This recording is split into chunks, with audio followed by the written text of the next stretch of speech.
విద్యుత్ వెతలు నీటి కొరత నేపథ్యంలో ఆరుతడి పంటలే మేలని సర్కారు చెబుతుంటే ఖర్చుల నియంత్రణ మరింత ముఖ్యమంటున్నారు ఓరుగల్లు రైతులు. గత 3 ఏళ్లలో అకాల వర్షాలు పంటలను ముంచెత్తడంతో విసుగెత్తిన రైతులు కంపెనీల ప్రోత్సాహంతో కలప సాగుకేగారు. మార్కెట్ ధరలు సైతం ఆశాజనకంగా ఉండటం వల్ల రాయపర్తి డివిజన్ రైతులు సుబాబుల్ తోటలనే సాగు చేస్తున్నారు. కొద్ది నీరు, తక్కువ ఖర్చు, పెద్దగా శ్రమ అవసరం లేని తేలికైన కలప పంట సుబాబుల్. పెట్టుబడికి ఖచ్చితంగా అవకాశం ఉండడంతో పాటు కొన్ని పేపర్ కంపెనీలు ఉత్పాదకాలిచ్చి ప్రోత్సహిస్తుండడం వల్ల ఓరుగల్లు రైతన్నకు సుబాబుల్ తోటలపై మక్కువ పెరిగింది. ఏమాత్రం ధరలు అనుకూలించినా రెండింతల లాభాలు గడించే అవకాశం ఉన్నందున కొన్నేళ్లుగా కలప కర్రపైనే రైతులు మొగ్గు చూపుతున్నారు. గతంలో బీటీ పత్తి సాగుతో చిత్తైన రాయపర్తి, పర్వతగిరి, తొర్రూరు, కోడకండ్ల సహా ఇతర మండలాల కర్షకులు లాభాల సుబాబుల్ మొక్కలనే నాటడం శుభపరిణామం. 15 సంవత్సరాలుగా పెడతా ఉన్నారండి. ఆ ఫస్ట్ టైంలో పెట్టినప్పుడు రేటు లేక 3 సంవత్సరాలకు వచ్చినప్పుడు ఎకరానికి 20 టన్నులు 18 టన్నులు వచ్చింది. ఆ రేటు డౌన్ లో ఉండటం వల్ల 800 పడటం వల్ల ఖర్చు అక్కడికక్కడికే పూడటం అయింది. ఏం లాభాలు లేవులే అని ఆ సంవత్సరం కొంతమంది పీకేయడం జరిగింది. ఆ మిగతా వాళ్ళు ఉంచిన వాళ్ళకి మాత్రం మళ్ళా కటింగ్ వరకు 2500 రేటు రావడం జరిగింది. దాంతో కొంచెం లాభం పొందడం జరిగింది. ఆ తర్వాత 3వ కటింగ్ వచ్చేటప్పటికి ఇంకా 3800 అమ్మటం అయింది. దానివల్ల ఎకరానికి వచ్చి 20,000 దాకా లాభం రావడం జరుగుతుంది. దానివల్ల ఖర్చు ఏమీ లేదు. ఆ చేనికి లేబర్ తోని ఇబ్బంది లేదు, ట్రాన్స్పోర్ట్ తోని ఇబ్బంది లేదు. ఇప్పుడు పరిస్థితుల్లో మాత్రం పెట్టుకోవచ్చు. సొంతంగా పెట్టుకోవడం వల్ల బాగుంటుంది. రేట్ ని బట్టి 3 సంవత్సరాల మీద సంవత్సరానికి 20,000 చొప్పున ఒక 60,000 దాకా నీళ్లు కట్టి మంచిగా పండించిన వాళ్ళకి మిగులుతుంది. అదే నీళ్లు లేకుండా ఉన్న వాళ్ళకైతే ఎకరానికి 10,000 12,000 కౌలు వచ్చినట్టు వస్తుంది. గత 3-4 ఏళ్లుగా పత్తి, మిరప, మొక్కజొన్న, సోయా పంటలు ఆశాజనకంగా లేకపోవడం వల్ల సాగుదారులు పెట్టుబడులు కోల్పోవలసిన దుస్థితి. కూలీ ఖర్చులు మిగలడం గగనమవుతోన్న తరుణంలో చాకరీ వృధా ఎందుకన్న భావన కూడా కలప పంట సాగు విస్తీర్ణం పెంపునకు కారణమైంది.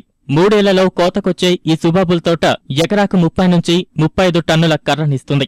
ఏడాదికి 25 నుంచి 30,000 రూపాయల వరకు ఆదాయం గిట్టుబాటవుతుంది. ఫలితంగా కౌలుకిచ్చే నగదు కోసం తిరిగే బదులు సుబాబుల్ సాగు చేయడమే మేలని సదరు రైతులు చెబుతున్నారు.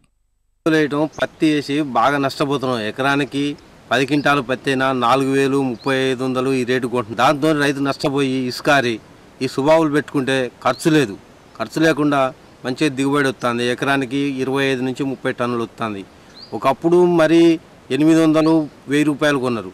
ఇప్పుడు ఈ 2 సంవత్సరాల నుంచి 2,500, 3,000, 3,500 కూడా కొంటున్నారు. దానివల్ల ఇప్పుడు రిస్క్ లేకుండా మంచి ఆదాయం అవుతుంది. ఈ లేబర్తో బాగా ఇబ్బంది అవుతుంది. లేబర్ ప్రాబ్లం లేదు, ఏం లేదు. వచ్చిన కాడికి ఎంత వస్తే అంతే, కొంత మాకు మిగులుతుంది. దాన్ని పెట్టి వల్ల పత్తి తగ్గించుకొని ఎక్కువ రైతులు సుబాబుల మీద ఆధారపడదాం ఆలోచించేస్తారు. సుబాబుల్ సాగులో సౌలభ్యంతో పాటు ధరలు ఆశాజనకంగా ఉండటం కూడా రైతులకు ఊరటనిచ్చే అంశం. గతంలో 800 నుంచి 1,000 రూపాయలకు కొనుగోలు చేసిన టన్ను కర్ర నిరుడు 3,800 రూపాయలు పలికింది.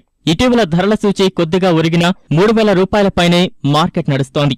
మరోవైపు కోతానంతరం వ్యాపారులే కర్రను నేరుగా తీసుకువెళ్లడం కూడా తమకు కలిసొచ్చిందని కర్షకులు చెబుతున్నారు. 800 అమ్మాం పోయిన సంవత్సరం, పోయిన జనవరిలో. ఇప్పుడు 34 అంటున్నారు. 800 అమ్మినప్పుడు మాత్రం మాకు ఎకరానికి 80,000 దాకా వచ్చినాయి. 4 సంవత్సరాలకి ఎకరానికి ఒక 20,000కి. మామూలు కౌలేమో 10-12,000 లోపలనే ఉంటుంది. కౌలు కంటే కూడా కొంచెం బాగా వచ్చింది. ఏదైనా పైరు వేసుకోవాలంటే మాత్రం బాగా మళ్ళా కొంచెం నాణ్యంగా 1-2 సంవత్సరాలు పైరు కూడా బాగా అవుతుంది. ఇక అందుకని చెప్పి మేము వేయటం కూడా ఎక్కువగా వేసాం అనమాట. ఇప్పుడు మాత్రం కౌలు కంటే ఎక్కువ వస్తుంది. కమలాపురం వేసుకెళ్తారు. కొత్తూరులో అమృతరావు అని ఉన్నాడు, ఆయన వచ్చి ఆ కాంటా చూసుకుంటే సరిపోయింది. తర్వాత వాళ్ళు తీసుకెళ్తారు. మాకు ఒక 15 రోజుల్లో డబ్బులు ఇచ్చారు. కష్టపడేది మొదటి సంవత్సరం మేము పత్తి నడతాం దాంట్లో. ఇక తర్వాత మరు సంవత్సరం నుంచి వదిలేస్తాం. అసలు ఇంకా వీటికి కనుక డ్రిప్ కనుక వేసుకుంటే అసలు నీళ్లు కట్టే పని కూడా లేకుండా ఎప్పుడో వచ్చి అది వేసుకుంటే సరిపోయింది. తేలిక పంట, భూమి కూడా బాగా సారవంతంగా తయారవుతుంది.